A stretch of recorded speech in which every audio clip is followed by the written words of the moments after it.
സംസ്ഥാനത്ത് സാമൂഹ്യ സുരക്ഷാ പെൻഷൻ വഴിയും ക്ഷേമനിധി ബോർഡ് മുഖേനയുള്ള പെൻഷൻ വഴിയും 62 ലക്ഷത്തോളം പേർക്കാണ് ആനുകൂല്യങ്ങൾ ലഭിക്കുന്നത്. ഇതിന്റെ ഭാഗമായി 1600 രൂപ വീതമാണ് ലഭിക്കുന്നതും. മെയ് മാസത്തിൽ 1600 രൂപയോടൊപ്പം ഒരു ഗഡു പെൻഷൻ കൂട്ടി 3200 രൂപ വീതമാണ് വിതരണം ചെയ്തത്. എന്നാൽ ജൂൺ മാസത്തിൽ 1600 രൂപ മാത്രമേ ലഭിക്കുകയുള്ളൂ. ഇനി 2 കുടിശ്ശിക കൂടിയാണ് നൽകാനുള്ളത്.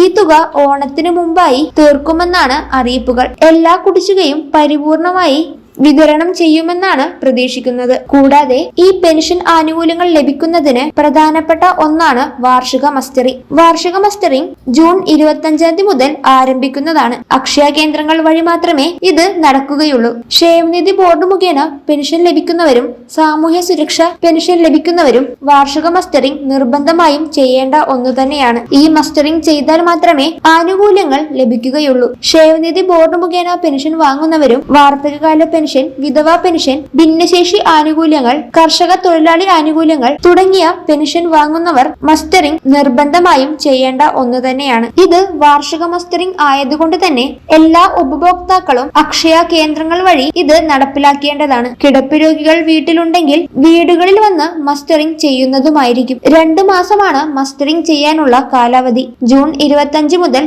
ആഗസ്റ്റ് 24 വരെ മസ്റ്ററിംഗ് ചെയ്യാൻ സാധിക്കുന്നതുമാണ്. മസ്റ്ററിംഗ് ചെയ്യുവാൻ പ്രധാനപ്പെട്ട രേഖയാണ് ആധാർ കാർഡ്. അതിനാൽ ആധാർ കാർഡുമായി ബന്ധപ്പെട്ട് എന്തെങ്കിലും തെറ്റുകൾ ഉണ്ടെങ്കിൽ അത് തിരുത്തേണ്ടതാണ്. 2024 ഡിസംബർ 31 വരെ പെൻഷൻ അനുവദിച്ചിട്ടുള്ള എല്ലാവരും തന്നെ ഈ നടപടി പൂർത്തീകരിക്കേണ്ടതാണ്. അക്ഷയ കേന്ദ്രങ്ങളിൽ മസ്റ്ററിംഗ് ചെയ്യുവാൻ 30 രൂപയാണ് ഫീസായി ഈടാക്കുക. അടുത്ത അറിയിപ്പ്: മുൻഗണനാ റേഷൻ കാർഡ് ഉള്ളവർ മസ്റ്ററിംഗ് പൂർത്തീകരിക്കേണ്ടതാണ്. ഇതിനായി ജൂൺ 10 വരെയാണ് അവസരമുള്ളത്. മഞ്ഞ, പിങ്ക് റേഷൻ കാർഡ് ഉള്ളവർക്ക് മസ്റ്ററിംഗ് ചെയ്യണമെന്ന് കേന്ദ്രം അറിയിച്ചിരുന്നു. ഇതിന്റെ അടിസ്ഥാനത്തിൽ സംസ്ഥാനത്ത് മസ്റ്ററിംഗ് നടത്തിയിരുന്നു. എന്നാൽ നിരവധി ആളുകൾ ഇനിയും മസ്റ്ററിംഗ് ചെയ്യാൻ ബാക്കിയുണ്ട്. അതിനാലാണ് ജൂൺ 10 വരെ സമയം നീട്ടി നൽകിയിട്ടുള്ളത്.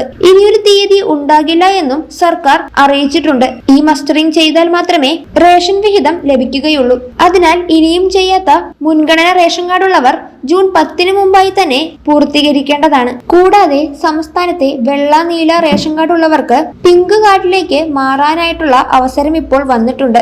ഇതിനായി ജൂൺ 15 വരെ അപേക്ഷ സമർപ്പിക്കാൻ സാധിക്കുന്നതാണ്. വെള്ള, നീല കാർഡുള്ളവരിൽ പിങ്ക് കാർഡിന് അർഹരായ വ്യക്തികളുണ്ട്. അതിനാൽ അർഹരായ എല്ലാവരും തന്നെ ഇതിലേക്കുള്ള അപേക്ഷ അക്ഷയ കേന്ദ്രങ്ങൾ വഴിയോ കോമൺ സർവീസ് സെന്റർ വഴിയോ സമർപ്പിക്കേണ്ടതാണ്. ആദായ നികുതി അടയ്ക്കുന്നവർക്കും 25,000 രൂപയ്ക്ക് മുകളിൽ പ്രതിമാസ വരുമാനമുള്ളവർക്കും ഇതിലേക്ക് അപേക്ഷ സമർപ്പിക്കാൻ സാധിക്കുന്നതല്ല. കാർഡിലെ അംഗത്തിന് സർക്കാർ ജോലിയോ പൊതുമേഖലാ സ്ഥാപനങ്ങളിൽ ജോലിയോ ഉണ്ടെങ്കിലും ഇതിലേക്ക് അപേക്ഷ സമർപ്പിക്കാൻ സാധിക്കുന്നതല്ല. ഇതുമായി ബന്ധപ്പെട്ട് നിരവധി മാർഗനിർദ്ദേശങ്ങളാണ് പുറത്തിറക്കിയിട്ടുള്ളത്. അവയെല്ലാം കൃത്യമായി പരിശോധിച്ചതിനു ശേഷം ഇതിലേക്ക് അപേക്ഷ സമർപ്പിക്കാൻ സാധിക്കുന്നതുമാണ്.